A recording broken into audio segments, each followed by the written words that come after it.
உலக முதலீட்டாளர்கள் மாநாடு 2024 சென்னை வர்த்தக மையத்தில் இரண்டாவது நாளாக நடைபெற்று வரும் நிலையில் சென்னையில் மீண்டும் பயன்பாட்டிற்கு வரக்கூடிய டபுள் டெக்கர் பேருந்து பார்வையாளர்களை வெகுவாக கவர்ந்துள்ளது. இதுகுறித்த கூடுதல் விவரங்களுடன் எமது செய்தியாளர் ஸ்ரீ சந்தோஷ் இணைகிறார். உலக முதலீட்டாளர்கள் மாநாடு 2024 வர்த்தக மையத்தில் இரண்டாவது நாளாக அமைக்கப்பெற்று பெருமளவு வரவேற்பு பெற்றிருக்கிறது. குறிப்பாக எதிர்கால ஆட்டோமொபைல் என்கின்ற ஒரு அரங்கம் என்பதும் புதிதாக அமைக்கப்பட்டிருக்கிறது.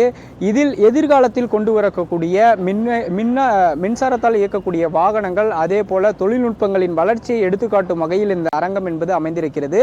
குறிப்பாக டபுள் டக்கர் பஸ் என்பது பெருமளவில் பொதுமக்களிடையே வரவேற்பு என்பதை பெற்றிருக்கிறது. இந்த பேருந்து என்பது 1980 காலகட்டங்களில் சென்னையில் பெருமளவு பொதுமக்களால் ரசிக்கக்கூடிய ஒன்றாக இருந்தது. குறிப்பாக இதனை ஒரு மணி நேரம் சார்ஜ் செய்தாலே 250 கிலோமீட்டர் வரை பயணிக்கலாம் என்றும் தெரிவித்து வருகின்றனர். அந்த வகையில் இந்த பேருந்து முழுவதுமாகவே ஒரு தொழில்நுட்பத்துடன் அமைக்கப்பட்டிருக்கிறது. குறிப்பாக இதில் பார்த்தோம் என்றாலே தெரியும், இந்த டிஸ்பிளே செட்டிங் முழுவதுமாகவே மாற்றப்பட்டிருக்கிறது. அதே போல மாநகரத்திற்குள் இயக்கப்படும் போது 50 முதல் 60 கிலோமீட்டர் வேகத்திலும், அது மட்டுமல்லாமல் மாநகரத்தின் வெளி புறநகர மாவட்டங்களுக்கு சென்றால் ஒரு 60 முதல் 80 கிலோமீட்டர் தொலைவிலுமே இயக்கலாம் என்றும் தெரிவித்து வருகின்றனர். குறிப்பாக அந்த கடற்கரை சாலையில் இருந்து மகாபலிபுரம் வரை செல்வதற்கான ஒரு வாய்ப்பை ஏற்படுத்தி தர வேண்டும் என்றும், அதே போல அதற்கான திட்டம் என்பதும் தொடர்ச்சியாக வடிவமைக்கப்பட்டிருந்தது. குறிப்பாக நம்மிடையே இந்த பார்வையாளர்கள் இருக்கின்றனர், அவர்களிடம் கேட்கலாம். பிரதர் வணக்கம், உங்கள் பேர் எங்கிருந்து வரீங்க? என் பேர் முகமது அஃப்ரித். நாங்கள் நியூ காலேஜ்லேருந்து வரோம். இங்கே பிஸ்னஸ் அட்மினிஸ்ட்ரேஷன்லேருந்து வரோம். இப்போது நம்ம இந்த டபுள் டக்கர் பஸ் பார்வையிட்டு இருக்கீங்க, எப்படி இருக்குது இது பார்க்குறதுக்கு? இந்த பஸ் வந்து லிட்டரலி சூப்பராக இருக்குது. முன்னாடி சென்னையில் ஓடிட்டு இருந்தது, நல்லா இப்போ ஸ்டாப் பண்ணிட்டாங்க. இது வந்து ஒரு எலக்ட்ரிக் வெஹிக்கிள், புதுசாக இருக்குது. லைக் சென்னையோட இதுக்கு வந்து சென்னைக்கு புதுசாக அந்த எக்ஸ்ப்ளோர் பண்ணுறவங்களுக்கு எல்லாம் வந்து ரொம்ப யூஸ்ஃபுல்லாக இருக்கும் அப்படின்னு நினைக்கிறோம். அண்ட் இந்த சர்வீஸ் திரும்ப வந்துச்சுன்னா people can enjoy it and admire. குறிப்பாக இந்த சென்னையிலிருந்து, அதாவது கடற்கரை சாலையிலிருந்து மகாபலிபுரம் வரை ஈசிஆர் வரை இயக்கக்கூடிய நிலையில் மாநகர போக்குவரத்து கழகம் இதற்காக அறிவிப்பு வந்து எடுத்திருந்தாங்க. ஆனால் இன்னும் நடைமுறைப்படுத்தவில்லை. 2024 வருவதற்கான அதிகமான வாய்ப்புகள் என்பதும் இருக்கிறது. அது பற்றி உங்கள் கருத்து?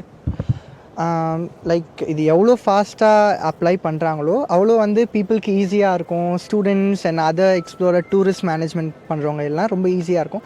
தே கேன் எக்ஸ்ப்ளோர். இது ஒரு எலக்ட்ரிக் வெஹிக்கிள்ன்றதுனால ஃபியூவல் எமிஷனும் அதிகமாக இருக்காது. So it's kind of amazing and enjoyable by people. Thank you.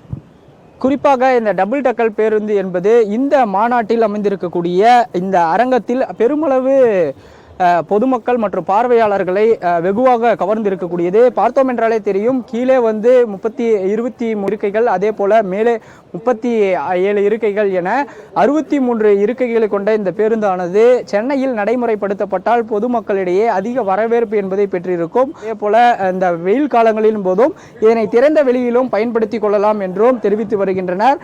குறிப்பாக முன்பகுதியில் எந்தெந்த பேருந்து நிலையத்தில் வாகனம் நிறுத்தப்படும் என்பதற்கான ஒரு சென்சார் போர்டு என்பதும் தொடர்ச்சியாக வைக்கப்பட்டிருக்கிறது. இந்த வாகனத்தை பார்வையிடக்கூடிய பார்வையாளர்கள் பெருமளவு அதிக வரவேற்புடனுமே தொடர்ச்சியாக பார்க்கப்பட்டு வருகின்றனர்.